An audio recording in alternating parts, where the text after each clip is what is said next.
नमस्ते दोस्तों।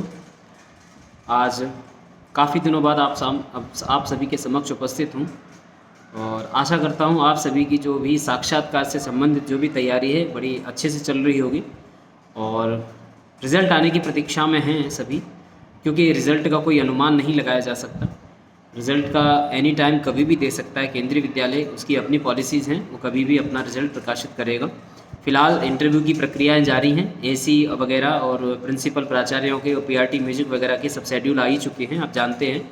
और काफ़ी दूरी तक कई पीआरटी म्यूजिक के 2-3 कैंडिडेट का मैसेज आया था, सर काफ़ी दूर इंटरव्यू दिया है, कोलकाता वगैरह।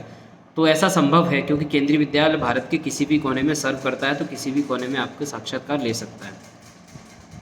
तो इसी के उपलक्ष्य में मैं आपसे कुछ 2-4 बातें, क्योंकि बहुत दिनों से आप लोगों से रूबरू नहीं हुए हैं, तो 2-4 बातें आप सभी से करना चाहता हूँ। उम्मीद है आप सभी तैयारी अच्छे से कर रहे हैं, वो करते रहने चाहिए, उसी में भलाई है।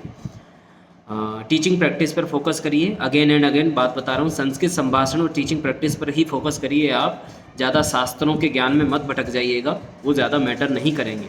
आपको मैटर करेगा आपकी कम्युनिकेशन स्किल्स और बाकी सारी चीज़ें।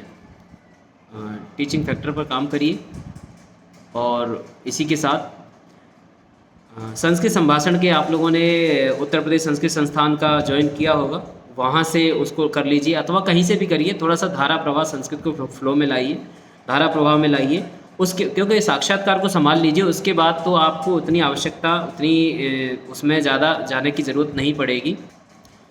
संस्कृत संभाषण को आप लोग संभाल ले जाएंगे।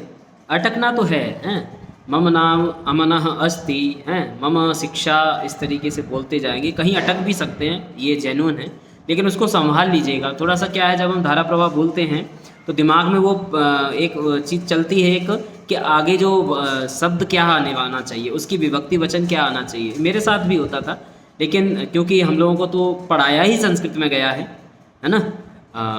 कक्षाओं के दौरान हम लोगों ने शास्त्री और आचार्य में पढ़ाई संस्कृत में, तो थोड़ा सा संस्कार वो है, और थोड़ा सा आपस में बोला है, थोड़ा सा संस्कृत माध्यम में पेपर भी दिए हैं, तो वो संस्कार आता है।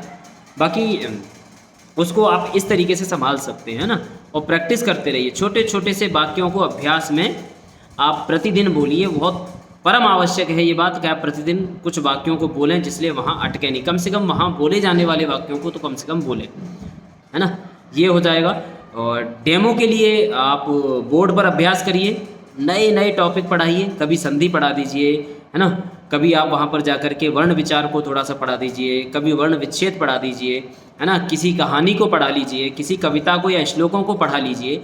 बोर्ड पर ये प्रैक्टिस करते रहिए, है ना। रिजल्ट आ जाएगा और उसके बाद और विशेष जानकारी मैं दूंगा आपको, क्योंकि उसमें फिर एक निश्चित हो जाएगा किस किस को तैयारी करनी है। सबका नाम आ जाएगा तो एक निश्चित दिशा में वो लोग आगे बढ़ेंगे, और किस किस को तैयारी करनी है सबके सामने स्पष्ट होगा। तो ये चीज़ें हो जाएंगी।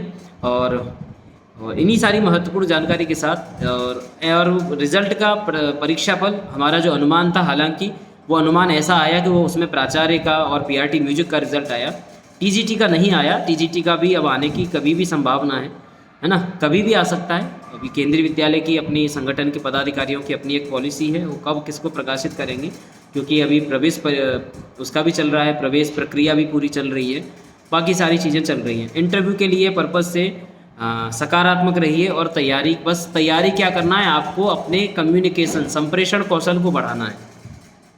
मेन फोकस, मेरी प्राचार्य से बात हुई थी, उन्होंने इंटरव्यू देने से मना कर दिया हालांकि, लेकिन कुछ पॉइंट्स उन्होंने मुझे बताए सर से, ऐसे मैंने व्यक्तिगत मिला था, कि आप बस कम्युनिकेशन पर, आपके जो भी जानकार हैं उनसे आप यही सजेशन उन्हें दे सकते हैं, वो कम्युनिकेशन पर काम करें।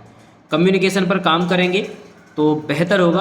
और बहुत सारी व्यस्तताएं थी, मैं आप लोगों से नहीं जुड़ पा रहा था, अपने व्यक्तिगत काम भी थे और स्कूल के भी काम था, लेकिन आज कुछ समय निकाल पाया आप लोगों के लिए।